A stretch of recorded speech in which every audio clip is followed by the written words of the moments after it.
বড় বড় মসজিদ, পুরা মুহররম মাস চলে গেছে, সাইয়েদনা ইমামে হুসাইনের নাম নেই নাই। আমি বলছি না ইয়াজিদিও, কিন্তু আমি একটা মসজিদের কথা আপনাদেরকে স্মরণ করিয়ে দেই। সেটা সূরা তাওবার মধ্যে এসেছে, ওয়াল্লাযীনা ইত্তাখাযু মাসজিদান, মসজিদ না শব্দ, মাসজিদান দিরারান।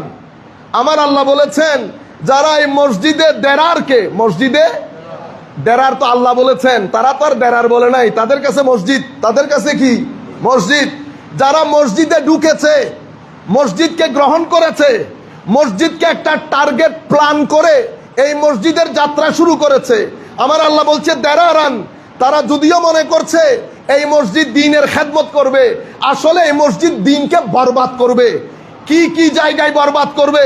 আমার আল্লাহ বলছেন ওয়াল্লাযীনা ইত্তাখাযু মাসজিদান দিরারা ওয়া কুফরা ওয়া তাফরীকাম বাইনাল মুমিনিন ওয়া ইরসাদান লিমান হারাবাল্লাহ ওয়া রাসূলা। এদের মসজিদ তিনটা কারণে হয়েছে। এই মসজিদের ফাইন্যান্সিং এর পিছনে কাফেররা দাঁড়িয়ে, কি দাঁড়িয়ে? আমি বলেছি কুফরান, আপনারা বুঝেন নাই, আমি শুধু অর্থকে একটু টুইস্ট করে বলেছি, কিন্তু কেউ বলতে পারবে না, কারণ এখানে তো সবাই শুনতেছে। হ্যাঁ, হাঙ্কি পাঙ্কি করার কোনো সুযোগ নাই। আমি টুইস্ট করে বলেছি, সরাসরি বলে নাই, কিন্তু কেউ বলতে পারবে না হুজুর এটা অর্থ ভুল হয়েছে। আমার আল্লাহ বলছেন এটা মসজিদ, কিন্তু এটা দেরার, এটা ক্ষতি করবে উম্মতে মুসলিমার। এটার পিছনে ব্যাকআপ আছে কাফেরদের। এরা করেছে কেন? ওয়া তাফরীকাম বাইনাল মুমিনিন, মুসলমান বাড়িতে বাড়িতে, গ্রামে গ্রামে মানুষের মধ্যে কি তৈরি করার জন্য? বিভেদ এবং ফিতনা তৈরির জন্য। ওয়া ইরসাদান লিমান হারাবাল্লাহ ওয়া রাসূলা, যারা আল্লাহ আল্লাহ রাসূলের বিরুদ্ধে যুদ্ধ করে তাদেরকে কি দেওয়ার জন্য? সহায়তা দেওয়ার জন্য। ওসমানিয়া খেলাফত পতন হয়েছে, কারা করেছে? বাইরের বিশ্ব। বাইরের বিশ্বের কোন মায়ের সাহস আছে আমাদের মুসলিম মিল্লাত যখন পুরা পৃথিবী শাসন করছে মুসলিম মিল্লাতের সামনে দাঁড়ানো? না, তারা সরাসরি দাঁড়াই নাই, মাঝখান থেকে আমাদের মতো দাড়িওয়ালা, টুপিওয়ালা, পাঞ্জাবিওয়ালা, নামাজ পড়নেওয়ালা সবাইকে সিলেক্ট করে সামনের কাতারে তাদেরকে দাঁড় করিয়ে দিয়েছে। বুঝতে পেরেছেন? এরা কি করেছে? ওসমানিয়া খেলাফতের পতন হয়েছে, তারা রাষ্ট্র ক্ষমতায় এসেছে, এসে তাদেরকে পিছন থেকে যেভাবে ব্যাকআপ করে গাইডলাইন দেওয়া হয় সেই আন্দাজে তারা আমল করেছে, করছে। ভবিষ্যতের কথা আল্লাহ পাক জানেন, ভবিষ্যতের কথা আল্লাহ পাক জানেন। তাইলে এই যে মসজিদ, ক্ষতির মসজিদ, মুসলিম উম্মতের ঐক্য বিনষ্টের মসজিদ, আল্লাহ আল্লাহ রসুলের বিরুদ্ধে যারা কাজ করে তাদেরকে সহায়তা করার মসজিদ, সেই মসজিদ আমার নবীর যুগে করেছে, পরবর্তী যুগে কি বন্ধ করে দিয়েছে? ও ভাই, নবী থাকতে করেছে। তারা জানে সদা সর্বদা আমার নবীর উপর আমার আল্লাহ ওহী নাজিল করেন। এত বড় সাহস আমার নবী থাকাকালীন করেছেন, আর আমার নবী দুনিয়া থেকে চলে যাওয়ার পরে বন্ধ করে দিয়েছে? বন্ধ করে নেই। আমি জমিতুল ফালাত আপনাদেরকে বলি নাই, এই সন্তানদেরকে জানানো দরকার। আপনি বলছেন আমি সুন্নি না, আমি মুসলমান, তো ইয়াজিদের ক্ষেত্রে ওই তাবুতও মুসলমান, এই তাবুতেও মুসলমান। হযরত আলীকে যিনি শহীদ করেছেন সেই খবিসও মুসলমান দাবি করেছে। ফারুক আজমকে শহীদ করা ব্যক্তিও মুসলমান দাবি করেছে। হযরতে উসমানে গানি, তাকে যিনি শহীদ করেছেন সেও নিজেকে মুসলমান দাবি করেছে। নুরুল ইসলাম ফারুকী সাহেবকে যিনি হত্যা করেছেন, শহীদ করেছেন, সেও নিজেকে মুসলমান দাবি করে। আমি কনফিউজ হয়ে গেছি না, আমি কোথায় যাব? আমার সন্তান যদি জিজ্ঞেস করে বাবা দুই ব্যক্তি তো শুদ্ধ হতে পারে না, হয় আজকে শনিবার নতুবা আজকে রবিবার, হয় আজকে সোমবার নতুবা মঙ্গলবার, আপনি তো বলতে পারবেন না আজকে সোমবারও আজকে মঙ্গলবারও বলতে পারবেন? তাইলে নুরুল ইসলাম ফারুকীকে যে হত্যা করেছে হয় সেই সত্য নতুবা ফারুকী সত্য, হয় ফারুক আজম সত্য নতুবা যে হত্যা করেছে সেই সত্য, হয় হযরত ইমামে হুসাইন সত্য অথবা যে হত্যা করেছে সেই সত্য। দুইজন সত্য হইতে পারে না। তো সত্য হলে সত্য কয়জন? ইমামে হুসাইন। আমার নবী যেভাবে ডাইরেকশন দিয়েছেন, আমার নবীর ডাইরেকশন অনুযায়ী ইমামে হুসাইন সত্য। ইমাম হুসাইন সত্য হলে আরেকজন কি? মিথ্যা। যেহেতু একজন মাজলুম আরেকজন জালেম, এখন যেই জালেম সেও বলছে দোকান আমার, মাজলুমও বলছে দোকান আমার, এখন দোকান কার? আপনারা বুঝতে পেরেছেন? আমার নবী বলছে দোকান মাজলুমের, দোকান কি? মাজলুমের। আমার আল্লাহ বলছে দুকান মজলুমের, ইন্নাল্লাহা মাস সাবিরিন। আমার আল্লাহ বলছেন আমি ধৈর্যশীলদের সাথে থাকি। তো কারবালার প্রান্তরে ধৈর্য ইয়েজিদের তাবুতে ছিল না ইমাম হুসাইনের তাবুতে ছিল? যেই মারে সেই ধৈর্যশীল হয় না, যে মায়ের খাই সেই ধৈর্যশীল হয়। এগুলা বোঝার জন্য কলেজ ইউনিভার্সিটিতে পড়তে হয়। আল্লাহ এতটুকুন বিবেক বুদ্ধি তো আমাদেরকে দান করেছেন। বাস আমরা শেষের দিকে তো বসতে চাচ্ছিলাম, এখানে ইয়েজিদিয়ত প্রচারকারী মসজিদও আছে, সেটার সংখ্যা অনেক বেশি। আর হুসাইনিয়ত প্রচারকারী মসজিদও আছে, সংখ্যায় চট্টগ্রামে বেশি, বাইরে কম। আমাদের শুকরিয়া আল্লাহর দরবারে যে এই মসজিদটা যেন আল্লাহ কিয়ামত পর্যন্ত কোন ইয়েজিদি শকুনের চোখে যেন এই মসজিদ না পড়ে। কোন ইয়েজিদি আদর্শ লালনকারী ব্যক্তি যদি এই মসজিদের দিকে চোখ তুলে তাকায়, আমার আরশে আজিমের খোদা যেন যথাযথ ব্যবস্থা গ্রহণ করেন। আমিন বলেন সবাই মিলে দুরূদ শরীফ পড়ি এক দুইবার। বাইরে অত্যন্ত গরম, আমরা যদিও ফ্যানের নিচে বসেছি, আমাদের ভাইয়েরা অনেক কষ্ট করতেছেন বাইরে। আমার মাথায় আছে আমরা খুব সংক্ষিপ্ত আকারে অন টাইমে যেভাবে আপনারা শেষ করেন, হয়তো 5-10 মিনিট সর্বোচ্চ ইদার উদার হবে ইনশাআল্লাহ। সবাই দুরূদ শরীফ পড়ি। সালাতুন ইয়া রাসূলুল্লাহ আলাইকুম, সালামুন ইয়া হাবিবাল্লাহ আলাইকুম। একটু বসে যাবে সবাই, অসুবিধা হবে না। আওয়াজ না করি, আমরা আওয়াজ না করি, সবাই বসে যাবে। এদিকে তাকাবেন সবাই। আমাদের বেটা আপনারা যারা আছেন সেট করে বসে যান, পিছনের লোক দেখছেন আপনাদের জন্য। খাকে ইসরে আজদো আলম খুশতরাজ এ খনক শহরি কে आजा दिलबरा सलातुन या रसूल अल्लाह अलैकुम, सलामुन या हबीब अल्लाह अलैकुम। नुस्खाए का नैन रादी बाचा जुमला आलम बंदगाओ ख्वाजा सलातुन अलैकुम, सलामुन या हबीब अल्लाह अलैकुम। बिस्मिल्लाहिर रहमानिर रहीम। इन्नमा यामुरु मसाजिदल्लाहि मन आमना बिल्लाहि वल यौमिल आखिरी व अकामस सलाता व आतज ज़काता व लम यख्शा इल्लल्लाह फ़असा उलाइका अन यकूनु मिनल मुहतदीन। सदक़ल्लाहु मौलानाल अज़ीम व सदक़ रसूलुहुन नबियुल हबीबुल करीम व नहनु अला ज़ालिका लमिनाश शाहिदीन व शाकिरीन। रब्बि सल्लि व सल्लिम व बारिक अलैहि। उपस्थित আজকের এই উদ্বোধনী অনুষ্ঠানের সম্মানিত অতিথিবৃন্দ, বিশেষ করে আপনারা যাদের অক্লান্ত পরিশ্রমে আজকের এই মসজিদে আমরা নামাজ পড়তে, এই পরিবেশে নামাজ পড়তে সক্ষম হয়েছি, যিনি অর্থায়ন করেছেন আমেরিকার ফ্লোরিডার আমার ভাই আলমগীর সাহেব। ফ্লোরিডা থেকে আমাদের একগুচ্ছ ফ্লোরিডিয়ান এখানে এসছেন। আবার অনরা মনে করিবেন দেখো দুজুর হারা দদ নলয়, বড় লোক দেই লই দিলে দেনও লই, ইতারা জেতাইন তরকারি দি ভাত খাবাই, আরো 2-3 জমা লনর বাকি আছে।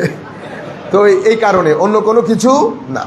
সম্মানিত উপস্থিতি, এরপরে আপনারা এখানে অসম্ভব গণ্যমান্য ব্যক্তিবর্গ উপস্থিত আছেন, উপজেলা চেয়ারম্যান থেকে শুরু করে সম্মানিত আমাদের মুরব্বিয়ান হাজারাত, আপনারা যারা দূর দূরান্ত থেকে মসজিদে এসছেন নামাজ পড়ার জন্য, বিশেষ করে অনলাইনে যারা আমাদের সাথে সম্পৃক্ত হয়েছেন, আমরা সকলের প্রতি, বিশেষ করে অত্র মসজিদের দীর্ঘকালের ইমাম ও খতিব, আমাদের অত্যন্ত শ্রদ্ধার, এবং এখন যারা খেতাবতের দায়িত্ব পালন করছেন, ইমামতের দায়িত্ব পালন করছেন, মসজিদে আজান দিচ্ছেন, মসজিদকে পরিষ্কার রাখেন, খাদেমিন, আমরা সকলের প্রতি আন্তরিক মোবারকবাদ, ধন্যবাদ, সশ্রদ্ধ সালাম জ্ঞাপন করছি।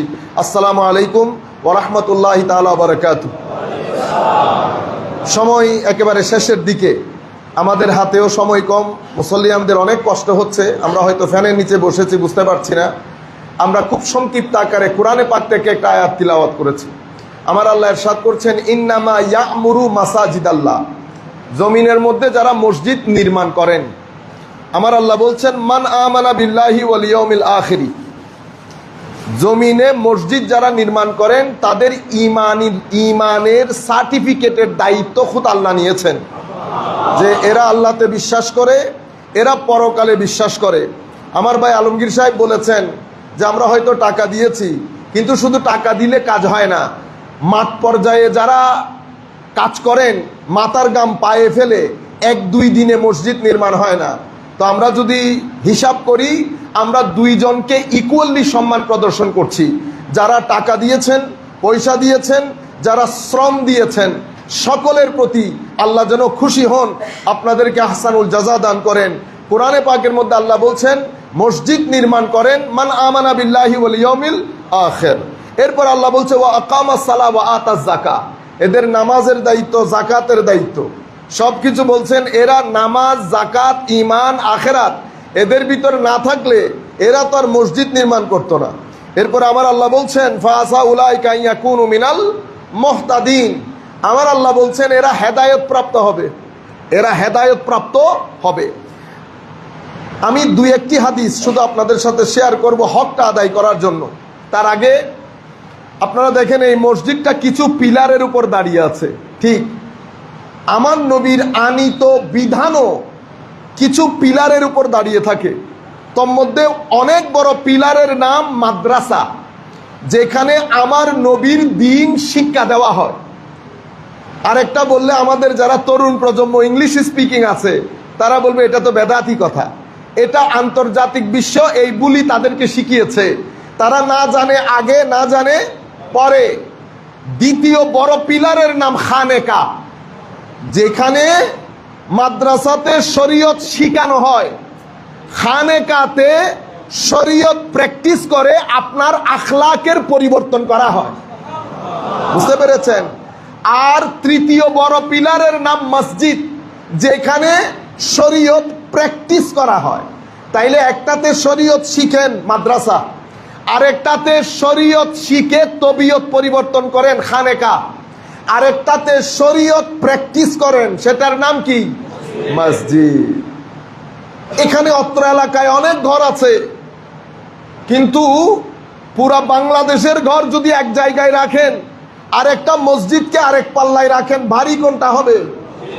কুল কায়নাতের ঘর, আমেরিকান ট্রাম্পের হাউস সহ, আমাদের মাননীয় প্রধানমন্ত্রীর ঘর সহ সমস্ত ঘর এক জায়গায় রাখলেও এটা বাইতুল্লাহ হয় না, বাইতুন হয়। কি হয়? বাইতুন, ঘর। কিন্তু সেটাকে আল্লাহর ঘর বলতে পারবেন না। কিন্তু এটা এমন একটা জায়গা, এটা যদি জীর্ণ শীর্ণ কুটুরিও হয়, এটাকে যদি আপনি আল্লাহর ঘর ঘোষণা করেন তো এটা বাইতুল্লাহ। এটা শুধু ঘোষণার মধ্যে সীমাবদ্ধ না, এখানে ঢুকার পর আপনি যখন আল্লাহু আকবার বলবেন, আপনার ভিতর থেকে যত বাজে এনার্জি আছে, নেগেটিভ এনার্জি আছে, এটা মুহূর্তের মধ্যে বের হয়ে যায়, মুহূর্তের মধ্যে বের হয়ে যায়। সেই কারণে মসজিদের মধ্যে কথা বলবেন না, মসজিদের মধ্যে নিজের বড়ত্বের প্রকাশ করবেন না, মসজিদে ঢুকে গেলে মোবাইলে আলাপ করবেন না, মসজিদের মধ্যে ঘরের কথাবার্তা বলবেন না। এটা আমার আল্লাহর ঘর, সেটাকে বুঝার, রিয়েলাইজ করার আল্লাহ যেন আমাদেরকে তৌফিক দান করেন। আমার নবী বলছেন উম্মত আখেরি জমানা এসে গেছে, সেটা কিভাবে বুঝবা? যখন মসজিদের মধ্যে মানুষ বড় আওয়াজে কথা বলবে, যার যা মন চাই কথা বলবে, কোনো ফিল্টারিং থাকবে না। তো মনে রাখবা, মসজিদ আর মসজিদ নাই, এটা কিয়ামতের আলামত হয়ে গেছে। এখন আপনারা, আমরা এই এলাকার যারা বসবাস করি, তারা কি মসজিদকে কিয়ামতের আলামত বানাবো? এই কাজ করিয়েন না। কেন করবেন না? আমরা এমনি মসজিদে আসি, চলে যাই, আসলাম, চলে গেলাম, ঘটনা সেরকম না। কিন্তু আপনি এই যে আল্লাহ সবাইকে এই রোগ থেকে পানা দান করুক, সবাই বলেন আমিন। আল্লাহ দুশ্মনকেও পানা দান করুক, সবাই বলেন আমিন। মানুষের যখন কিডনি ডিস্টার্ব হয়, ডায়ালিসিস করেন না আপনারা? ডায়ালিসিস করলে কি হয়? আপনার রক্তগুলো বের করে, এটাকে পিউরিফাই করে, আবার আপনার ভিতরে ইন করে দেয়। এটাই তো ডায়ালিসিস। এটা হচ্ছে রুহানি ডায়ালিসিসের জায়গা। মসজিদ রুহানি ডায়ালিসিসের জায়গা। আপনি যখন এখানে আসবেন, এখানে গীবত, হিংসা, অহংকার, গালিগালাজ, অনেক এনার্জি নিয়ে, নেগেটিভ রক্ত নিয়ে আপনি মসজিদের ভিতরে ঢুকেছেন। শুধু বলেছেন, আল্লাহ পিছনে যা করেছি তুমি ক্ষমা করে দাও, আমি তোমার ঘরে আসছি।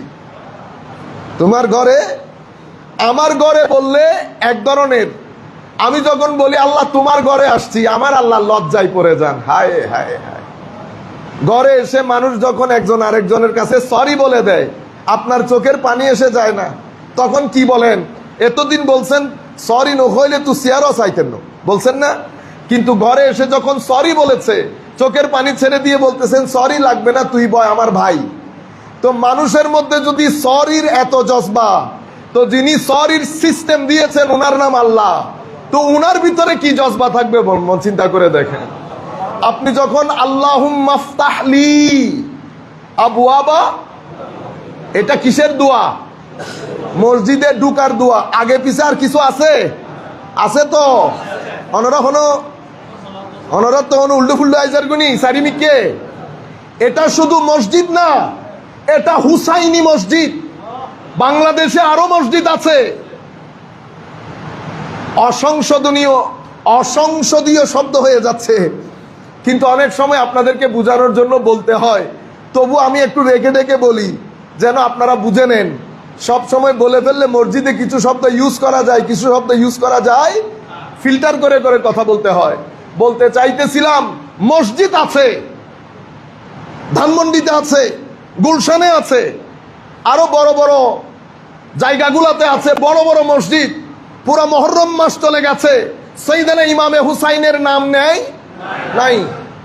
আমি বলছি না ইয়াজিদিও, কিন্তু আমি একটা মসজিদের কথা আপনাদেরকে স্মরণ করিয়ে দেই।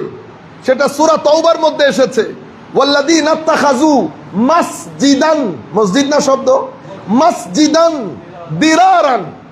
আমার আল্লাহ বলেছেন, যারা এই মসজিদে দেরারকে, মসজিদে দেরার তো আল্লাহ বলেছেন, তারা তো আর দেরার বলে নাই, তাদের কাছে মসজিদ, তাদের কাছে কি মসজিদ। যারা মসজিদে ঢুকেছে, মসজিদকে গ্রহণ করেছে, মসজিদকে একটা টার্গেট প্ল্যান করে এই মসজিদের যাত্রা শুরু করেছে, আমার আল্লাহ বলছে দেরারান। তারা যদিও মনে করছে এই মসজিদ দ্বীনের খেদমত করবে, আসলে এই মসজিদ দ্বীনকে বরবাদ করবে। কি কি জায়গায় বরবাদ করবে? আমার আল্লাহ বলছেন, ওয়াল্লাযীনা ইত্তাখাযু মাসজিদান দিরারা ওয়া কুফরা ওয়া তাফরীকাম বাইনাল মুমিনিন ওয়া ইরসাদান লিমান হারাবাল্লাহ ওয়া রাসূলা। এদের মসজিদ তিনটা কারণে হয়েছে। এই মসজিদের ফাইন্যান্সিং এর পিছনে কাফেররা দাঁড়িয়ে, কি দাঁড়িয়ে? আমি বলেছি কুফরান, আপনারা বুঝেন নাই। আমি শুধু অর্থকে একটু টুইস্ট করে বলেছি, কিন্তু কেউ বলতে পারবে না, কারণ এখানে তো সবাই শুনতেছে। হ্যাঁ, হাঙ্কি পাঙ্কি করার কোনো সুযোগ নাই। আমি টুইস্ট করে বলেছি, সরাসরি বলে নাই, কিন্তু কেউ বলতে পারবে না হুজুর এটা অর্থ ভুল হয়েছে। আমার আল্লাহ বলছেন এটা মসজিদ, কিন্তু এটা দেরার, এটা ক্ষতি করবে উম্মতে মুসলিমার। এটার পিছনে ব্যাকআপ আছে কাফেরদের। এরা করেছে কেন? ওয়া তাফরীকাম বাইনাল মুমিনিন। মুসলমান বাড়িতে বাড়িতে, গ্রামে গ্রামে মানুষের মধ্যে কি তৈরি করার জন্য? বিভেদ এবং ফিতনা তৈরির জন্য। ওয়া ইরসাদান লিমান হারাবাল্লাহ ওয়া রাসূলা। যারা আল্লাহ আল্লাহ রাসূলের বিরুদ্ধে যুদ্ধ করে তাদেরকে কি দেওয়ার জন্য? সহায়তা দেওয়ার জন্য। ওসমানিয়া খেলাফত পতন হয়েছে, কারা করেছে? বাইরের বিশ্ব। বাইরের বিশ্বের কোন মায়ের সাহস আছে আমাদের মুসলিম মিল্লাত যখন পুরো পৃথিবী শাসন করছে মুসলিম মিল্লাতের সামনে দাঁড়ানো? না, তারা সরাসরি দাঁড়াই নাই। মাঝখান থেকে আমাদের মতো দাড়িওয়ালা, টুপিওয়ালা, পাঞ্জাবিওয়ালা, নামাজ পড়নেওয়ালা সবাইকে সিলেক্ট করে সামনের কাতারে তাদেরকে দাঁড় করিয়ে দিয়েছে। বুঝতে পেরেছেন? এরা কি করেছে? ওসমানিয়া খেলাফতের পতন হয়েছে, তারা রাষ্ট্র ক্ষমতায় এসেছে, এসে তাদেরকে পিছন থেকে যেভাবে ব্যাকআপ করে গাইডলাইন দেওয়া হয় সেই আন্দাজে তারা আমল করেছে, করছে। ভবিষ্যতের কথা আল্লাহ পাক জানেন। ভবিষ্যতের কথা আল্লাহ পাক জানেন। তাইলে এই যে মসজিদ, ক্ষতির মসজিদ, মুসলিম উম্মতের ঐক্য বিনষ্টের মসজিদ, আল্লাহ রসুলের বিরুদ্ধে যারা কাজ করে তাদেরকে সহায়তা করার মসজিদ, সেই মসজিদ আমার নবীর যুগে করেছে, পরবর্তী যুগে কি বন্ধ করে দিয়েছে?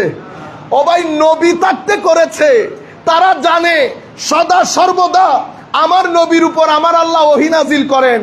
এত বড় সাহস আমার নবী থাকাকালীন করেছেন, আর আমার নবী দুনিয়া থেকে চলে যাওয়ার পরে বন্ধ করে দিয়েছে? বন্ধ করে নেই। আমি জমিতুল ফালাতে আপনাদেরকে বলি নাই, এই সন্তানদেরকে জানানো দরকার। আপনি বলছেন আমি সুন্নি না, আমি মুসলমান, তো ইয়েজিদের ক্ষেত্রে ওই তাবুতেও মুসলমান, এই তাবুতেও মুসলমান। হযরত আলীকে যিনি শহীদ করেছেন সেই খবিসও মুসলমান দাবি করেছে। ফারুক আজমকে শহীদ করা ব্যক্তিও মুসলমান দাবি করেছে। হযরতে উসমানে গানি তাকে যিনি শহীদ করেছেন সেও নিজেকে মুসলমান দাবি করেছে। নুরুল ইসলাম ফারুকী সাহেবকে যিনি হত্যা করেছেন, শহীদ করেছেন, সেও নিজেকে মুসলমান দাবি করে। আমি কনফিউজ হয়ে গেছি না, আমি কোথায় যাব? আমার সন্তান যদি জিজ্ঞেস করে, বাবা দুই ব্যক্তি তো শুদ্ধ হতে পারে না, হয় আজকে শনিবার নতুবা আজকে রবিবার, হয় আজকে সোমবার নতুবা মঙ্গলবার, আপনি তো বলতে পারবেন না আজকে সোমবারও আজকে মঙ্গলবারও বলতে পারবেন? তাইলে নুরুল ইসলাম ফারুকীকে যে হত্যা করেছে, হয় সেই সত্য নতুবা ফারুকী সত্য, হয় ফারুক আজম সত্য নতুবা যে হত্যা করেছে সেই সত্য, হয় হযরত ইমামে হুসাইন সত্য অথবা যে হত্যা করেছে সেই সত্য। দুইজন সত্য হইতে পারে না। তো সত্য হলে সত্য কয়জন? ইমামে হুসাইন। আমার নবী যেভাবে ডাইরেকশন দিয়েছেন, আমার নবীর ডাইরেকশন অনুযায়ী ইমামে হুসাইন সত্য। ইমাম হুসাইন সত্য হলে আরেকজন কি? মিথ্যা। যেহেতু একজন মজলুম আরেকজন জালেম, এখন যেই জালেম সেও বলছে দোকান আমার, মজলুমও বলছে দোকান আমার, এখন দোকান কার? আপনারা বুঝতে পেরেছেন? আমার নবী বলছে দোকান মজলুমের। দোকান কি? মজলুমের। আমার আল্লাহ বলছে দোকান মজলুমের। ইন্নাল্লাহা মাআস সাবিরিন। আমার আল্লাহ বলছেন আমি ধৈর্যশীলদের সাথে থাকি। তো কারবালার প্রান্তরে ধৈর্য ইয়েজিদের তাবুতে ছিল না ইমাম হুসাইনের তাবুতে ছিল? যেই মারে সেই ধৈর্যশীল হয় না, যে মায়ের খাই সেই ধৈর্যশীল হয়। এগুলা বোঝার জন্য কলেজ ইউনিভার্সিটিতে পড়তে হয়। আল্লাহ এতটুকুন বিবেক বুদ্ধি তো আমাদেরকে দান করেছেন। বাস, আমরা শেষের দিকে তো বসতে চাচ্ছিলাম। এখানে ইয়েজিদিয়ত প্রচারকারী মসজিদও আছে, সেটার সংখ্যা অনেক বেশি। আর হুসাইনিয়ত প্রচারকারী মসজিদও আছে, সংখ্যায় চট্টগ্রামে বেশি, বাইরে কম। আমাদের শুকরিয়া আল্লাহর দরবারে যে এই মসজিদটা যেন আল্লাহ কিয়ামত পর্যন্ত কোন ইয়েজিদি শকুনের চোখে যেন এই মসজিদ না পড়ে। কোন ইয়েজিদি আদর্শ লালনকারী ব্যক্তি যদি এই মসজিদের দিকে চোখ তুলে তাকায়, আমার আরশে আজিমের খোদা যেন যথাযথ ব্যবস্থা গ্রহণ করেন। আমিন বলেন সবাই। আল্লাহ এটাকে মারকাজে হুসাইনিয়ত, মারকাজে আহলে সুন্নাহ ওয়াল জামাআহ হিসেবে এবং সত্যিকার দ্বীনের প্রচার কেন্দ্র হিসেবে কিয়ামত পর্যন্ত যেন আল্লাহ এটাকে কবুল করেন। কারণ যে তিনটা পেরেক দিয়ে আল্লাহ দ্বীনকে ধরে রাখেন, পাহাড় তুলে দিলে পৃথিবী থাকবে, সেজন্য পৃথিবীকে, পাহাড়কে পৃথিবীর পেরেক বলা হয়েছে। সেইভাবে দ্বীনের পেরেক তিনটা: মাদ্রাসা, মসজিদ এবং খানেকা। খানেকা যদি তুলে দেন তো বাইরে ঘর থাকবে, ভিতরে কিছু নাই। শরীয়ত পড়বে, মাদ্রাসার মধ্যে দুনিয়ার বদমাশি সব করবে। কেন? খানেকা বন্ধ করে দিয়েছেন। যেখান থেকে আখলাক পরিবর্তনের কথা সেটাই বন্ধ করে দিলেন, শুধুমাত্র শরীয়ত রেখেছেন। আমাদেরকে দেখতেছেন না, কথা একটা সত্য বললে তিনটা মিথ্যা বলি কিনা? কেন? শরীয়ত শিখেছি, তরিকত শিখি নাই, তরিকত শিখি নাই। যাই হোক, একটা হাদিসে পাক বলে আমার আল্লাহ নবী বলছেন পৃথিবীর মধ্যে সবচেয়ে উত্তম জায়গার নাম কি বলেন তো? মসজিদ। সবচেয়ে খারাপ জায়গা বাজার, যেখানে গিয়ে আমরা সকাল সন্ধ্যা বসে থাকি। বাজারের মধ্যে যাওয়া, বিশেষ করে 40 বছর যাদের হয়ে গেছে, আমাকে যারা মহব্বত করেন, দূর দূরান্ত থেকে এটা এসেছেন, বেটা এই মহব্বতের 3 পয়সার কোনো দাম নাই। যারা দূর দূরান্ত থেকে তরুণ প্রজন্ম শুনছেন, মহব্বত শুধু মুখের বিষয় না, পাঞ্জাগানা নামাজ পড়বেন না, তিলাওয়াতে কোরআন করবেন না, দরুদ পড়বেন না, আউলিয়াই কেরামের মাজার জিয়ারত করবেন না, মানুষের সাথে বেয়াদবি করবেন, বড়দেরকে সাথে বেয়াদবি করবেন, আত্মীয় স্বজনের খবর রাখবেন না, বোনের সম্পদ দিবেন না। এই মহব্বত না দুনিয়াতে, না কবরে, না আখেরাতে কোনো কাজে আসবে। মহব্বত তখন কাজে আসে যখন মহব্বত ব্যক্তিকে হায়া দান করে, হায়া দান করে, হায়া দান করে। মহব্বত যখন ব্যক্তিকে মসজিদমুখী করে, মহব্বত যখন ব্যক্তিকে এখলাসমুখী করে, তখন মহব্বতের দাম আছে। 40 বছর আমাদের যাদের হয়ে গেছে, আমরা বাজারে সময় কাটাবো না, বাজারে সময় কাটাবো না, মসজিদমুখী হবেন, মসজিদমুখী হবেন। নামাজ ছেড়ে দিলে আপনার সন্তানরা ডিপ্রেসড হবে, মানসিকভাবে অসুস্থ হবে। কবরের কথা অনেক পরে, কবরে কি হবে আল্লাহ দেখবেন। কিন্তু মসজিদ যদি ছেড়ে দেন, মাজার যদি ছেড়ে দেন, দিন যদি ছেড়ে দেন, নবীর রওজা যদি ছেড়ে দেন, কাবাতুল্লাহ যদি ছেড়ে দেন, ভিতর থেকে শান্তি পাবেন না। ওই আমেরিকা থেকে যারা আসছে তাদেরকে জিজ্ঞেস করেন, এত টাকা পয়সা বিলিয়ন মিলিয়ন ডলার নিয়ে ঘরের মধ্যে শান্তি প্রতিষ্ঠা করতে ব্যর্থ হয়েছে, জানেও না পরবর্তী প্রজন্ম মুসলমান থাকবে কিনা। সেই পর্যায়ে কঠিন রিস্কের মুখোমুখি। কেন? আমার নবীকে পিছ দিয়ে, টাকা পয়সা দিয়ে সমাজের মধ্যে শান্তি প্রতিষ্ঠা করবেন, স্যুট বুট পরে সুন্দর সুন্দর টকশোতে কথা বলে, মহালাস, এটা অসম্ভব। যেটা আমেরিকা পারে নাই, যেটা ইংল্যান্ড পারে নাই। দ্বীনের পথে আসেন, দরুদের পথে আসেন। সত্যিকার সুন্দর, সমৃদ্ধ, ব্যালেন্সড, ডিসিপ্লিন, শৃঙ্খলাপূর্ণ জীবন যদি চান, মসজিদ বাদে, মাদ্রাসা খানেকা বাদে, সবাইকে মাদ্রাসায় পড়তে বলছি না। আর কথা যখন উঠেছে, আর 1 মিনিট এটাও বলে ফেলি, ফোয়াগ্য মাদ্রাসা দি বিকিলে দিন দে, শরীয়ত বদনাম করি বেল্লাই নাকি শরীয়ত সরি বেল্লাই? আমাকে একজন বলতেছে, হুজুর বেশি বেশি ভূমিকম্প হচ্ছে, দোয়া করেন। আল্লাহ দোয়া করেন কিছু মাদ্রাসা যেন কি হয়ে যায়, কি হয়ে যায়। এত মাদ্রাসার দরকার, এখন ফতোয়া দিয়ে দিবে, কই তো কুফরের কথা বলে ফেলেছে। আরে ভাই, গরিব গুরাবা থেকে মাদ্রাসায় পড়িয়েছেন, সেই ছেলেকে চামড়া তুলতে পাঠিয়েছেন, সেই ছেলেকে মানুষের বাসায় খাইতে পাঠিয়েছেন, শুরুর দিন থেকে তার ব্যক্তিত্ব নষ্ট করে দিয়েছেন। যার কোনো ব্যক্তিত্ব থাকে না, সেই ব্যক্তি আর যাই হোক আমার নবীর শরীয়তের খেদমত করতে পারবে না। শরীয়তের খেদমতের জন্য বেনিয়াজ হতে হয়, বেনিয়াজের জন্য একটা সুন্দর ব্যাকগ্রাউন্ড লাগে। হযরতে আল্লামা ইকবাল বলছেন, হাই হাই হাই, মাদ্রাসায় পড়েছি, যাকাত ফিতরা খেয়েছি, হ্যাঁ, কাহা সে আয়ে সাদা লা ইলাহা ইল্লাল্লাহ, এই জবান থেকে লা ইলাহা ইল্লাল্লাহর স্লোগান আসতে পারে না। সেজন্য মাদ্রাসার ছেলেদেরকে বলবো, মানুষের বাড়িতে দাওয়াত পড়া বন্ধ করে দেন। যেই তারিখ থেকে দাওয়াত পড়া বন্ধ করে দেবেন, নিয়ত করবেন রিজিকের মালিক রাজ্জাক, আমার আল্লাহ আসমানের 100 দরজা আপনার জন্য উন্মোচিত করবে। দাওয়াত পড়ে আপনাকে খেতে হবে না। দাওয়াত পড়া, মানুষের বাড়িতে যাওয়া, হাসি ঠাট্টার পাত্র হওয়া, এটার মাধ্যমে টুপির ইজ্জত চলে যায়, পাঞ্জাবির ইজ্জত চলে যায়। ইভেন আপনার যে শরীয়ত তরিকত দিন, এটার ইজ্জতের মধ্যে বহু বড় একটা ড্যামেজ হয়। হয়েছে না? আপনারা কিছু কিছু মানুষ একটু রাগ করতেছেন, কৌজুর এরকম তো হয় না, বিয়ে দেন। বিয়ের প্রস্তাবের মধ্যে যখন মাদ্রাসার ছেলে তাকে কুঁকা কুঁকা করেন না, কেন করেন? কারণ সিলেবাস পরিবর্তন করে আমাদের ছেলেদের জন্য, আমাদের জন্য শুধু জানাজা রেখেছে, শুধু বিয়ে পড়ানি রেখেছে, এর পরবর্তীতে আপনার ঘরের দাওয়াত রেখেছে। এই 3টা বাদে রাষ্ট্রের মধ্যে আমার কোনো জায়গা নাই। আমি সার্ভাইভালের জন্য কোথায় যাব? সার্ভাইভালের জন্য আপনাকে 3 বার স্যালিউট করতে হয়, 10 বার আপনাকে তোয়াজ করতে হয়। এই জায়গায় দ্বীনের খেদমতের জন্য বেনিয়াস হইতে হবে। সেই জন্য অপেক্ষাকৃত আপনাদের সমাজের মধ্যে প্রভাবশালী ব্যক্তিবর্গ যারা আছেন, ফাইন্যান্সিয়ালি, লেখাপড়ার দিক থেকে আপনারা ছেলেদেরকে মাদ্রাসায় পড়ান। এরপরে দেখবেন আমাকে একজন বলেছে, শুধু হুজুর আপনারা এই করতেছেন, আপনারা সেই করতেছেন। 2-4 জন ছেলে দেন, তারা জানবে সমাজের রগের উপর হাত রেখে, প্রভাবশালী ব্যক্তির চোখে চোখ রেখে জায়েজ বলতেও দ্বিধা করবে না, না জায়েজ বলতেও দ্বিধা করবে না। সম্মানিত বোঝে, এই গায়রত দরকার। কিছুদিন আগে এটা আপনারা কাট করবেন না, কেউ এই সমস্ত জিনিসগুলা করবেন না। কিছুদিন আগে বাংলাদেশের অন্যতম একজন ব্যবসায়ী আমাদেরকে দাওয়াত করেছে, গিয়েছি। আমরা বলেছি আপনার দুনিয়াবি হাইসিয়ত যদি শুধু এটা হতো, আমরা কোনোদিন চট্টগ্রাম থেকে আপনার কাছে আসতাম না।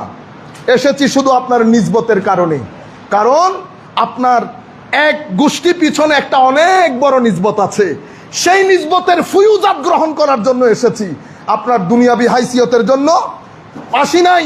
কেন? কারণ আমাদের সুফিরা, আমাদের ওলিরা আমাদেরকে নিষেধ করেছেন যেন কখনো কোনো বড় লোকের ঘরে না যায়। যদি যেতেই হয় যাবে, কিন্তু হাদিয়া গ্রহণ করবে না। এই দিন আমার নবী দিয়ে গেছেন। আমাদের চিন্তার মধ্যে একটা রেভলিউশন দরকার, একটা বিপ্লব দরকার, একটা পরিবর্তন দরকার সমাজের মধ্যে। কারণ এই ছাড়া অন্য কোনো গত্যন্তর, America fail, England fail, European country fail. সবাই বুঝে গেছে দিন বাদে, ধর্ম বাদে সুশৃঙ্খল সমাজ ব্যবস্থা কায়েম করা সম্ভব না। Depression, mental anxiety, autistic children বাংলাদেশের ঘরে ঘরে হচ্ছে এখন। আমাদের বাপদাদাদেরকে বললে চিনবেও না অটিজম এটা কি জিনিস, বুঝছেন? আল্লাহ আমাদের হামি ও নাসের হোক। আমার নবী বলছেন জমিনের মধ্যে কিছু মানুষকে দেখে আমি রহমত করি, তোর মধ্যে অন্যতম যারা মসজিদ নির্মাণ করে। দুনিয়া থেকে চলে যাবেন, আমার নবী বলছেন দুনিয়া থেকে চলে যাবেন, কিছু কাজ করে যাবেন, যতদিন কবরে থাকবেন আপনার সওয়াব পৌঁছাইতে থাকবে। একটা ইলম, শেষে গিয়ে আমার নবী বলছেন আর একটা মসজিদ যাহা আপনি নির্মাণ করেছেন। সেই পরিমাণ আল্লাহ আপনাদেরকে ফজিলতপূর্ণ করেছেন। নিয়তকে ইখলাস, নিয়তকে খাঁটি রাখবেন, খুলুসিয়তের সাথে। যা করেছি আল্লাহর জন্য করেছি, কোনো মানুষের বাবা পাওয়ার জন্য করি নাই। নিয়তের মধ্যে খুলুসিয়ত রাখবেন, দুনিয়াতেও সম্মানিত করবেন, আখেরাতেও আল্লাহ সম্মানিত করবেন। সবাইকে আবারও ধন্যবাদ, মোবারকবাদ জানিয়ে আমরা আমাদের খুতবা শেষ করছি। আপনারা বোধহয় সুন্নত পড়বেন, যারা সুন্নত পড়বেন পড়ে নেন, এর পরবর্তীতে আমরা বাকি কাজ করবো ইনশাআল্লাহ।